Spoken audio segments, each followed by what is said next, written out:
Assalamualaikum warahmatullahi wabarakatuh.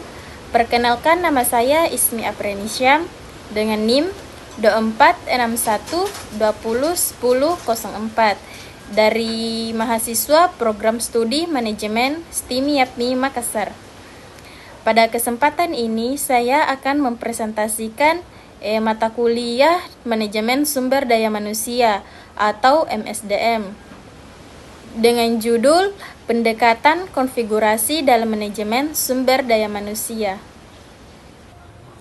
Pendekatan konfigurasi adalah pendekatan yang memandang organisasi sebagai satu kesatuan sistem.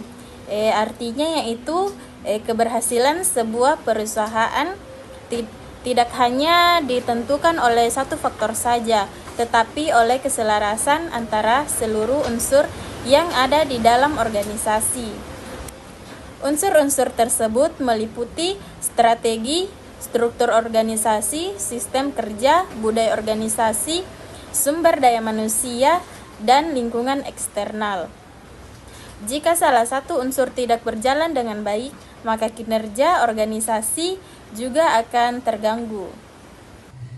Selanjutnya, ada 4 prinsip utama dalam pendekatan konfigurasi, yaitu prinsip yang pertama adalah keselarasan. Semua unsur organisasi harus saling mendukung. Misalnya, jika perusahaan ingin mengembangkan inovasi, maka perusahaan juga harus memiliki budaya kerja yang kreatif dan karyawan yang mampu berinovasi. Prinsip kedua adalah pandangan menyeluruh.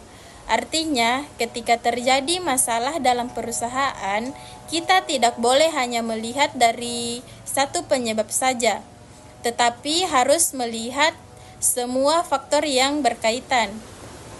Prinsip ketiga yaitu tidak ada satu solusi yang paling baik untuk semua organisasi. Setiap perusahaan memiliki kondisi yang berbeda-beda, sehingga cara pengelolaannya juga harus sesuai dengan kebutuhan masing-masing.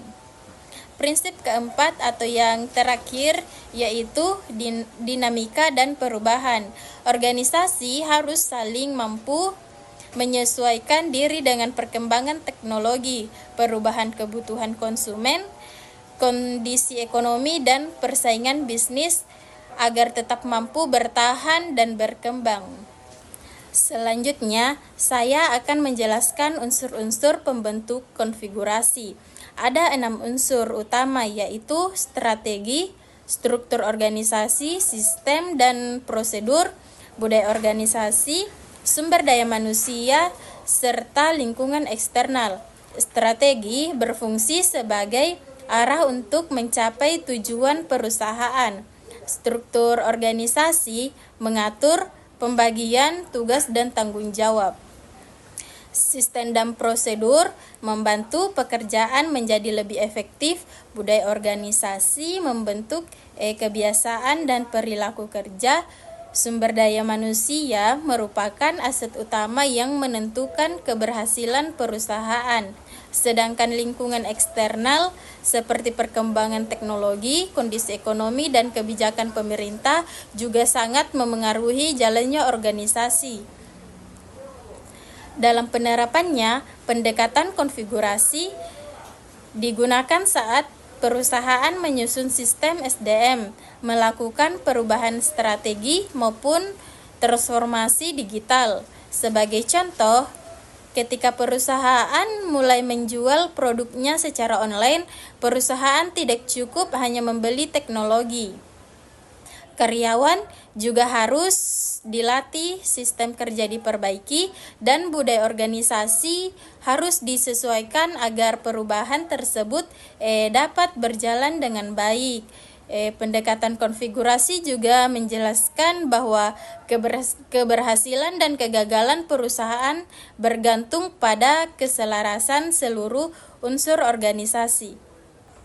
Perusahaan akan lebih mudah mencapai tujuan apabila strategi, struktur, sistem budaya, dan SDM saling mendukung. Sebaliknya, jika salah satu unsur tidak sesuai atau perusahaan tidak mampu beradaptasi dengan perubahan, maka perusahaan dapat mengalami kegagalan meskipun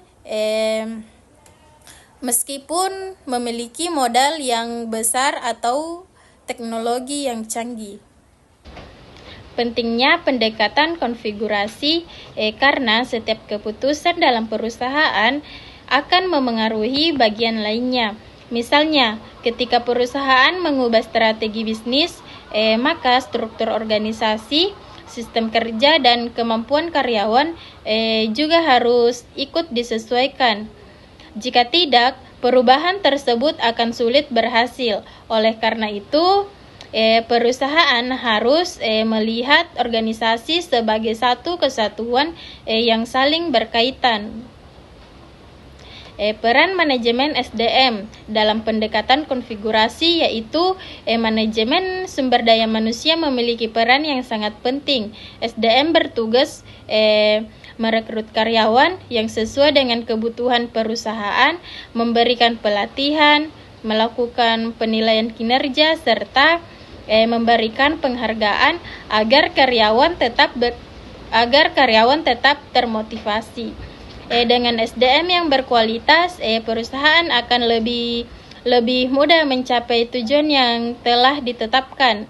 Contoh penerapannya di perusahaan yaitu ketika sebuah perusahaan ingin meningkatkan pelayanan kepada pelanggan, perusahaan tidak hanya memberikan pelatihan kepada karyawan, tetapi juga memperbaiki sistem pelayanan, memperjelas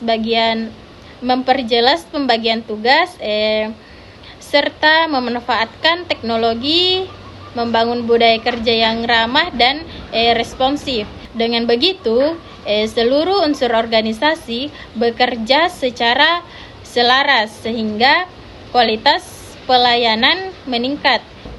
Dampak jika konfigurasi dalam organisasi tidak selaras, maka akan muncul berbagai masalah seperti komunikasi yang kurang baik, produktivitas menurun, konflik antar bagian, target perusahaan tidak tercapai, hingga menurunnya kepuasan pelanggan. Karena itu, perusahaan harus terus melakukan evaluasi agar unsur tetap berjalan sesuai tujuan organisasi. Baik, sekian pemaparan materi dari saya. Jika ada kekurangan mohon dimaafkan. Wassalamualaikum warahmatullahi wabarakatuh.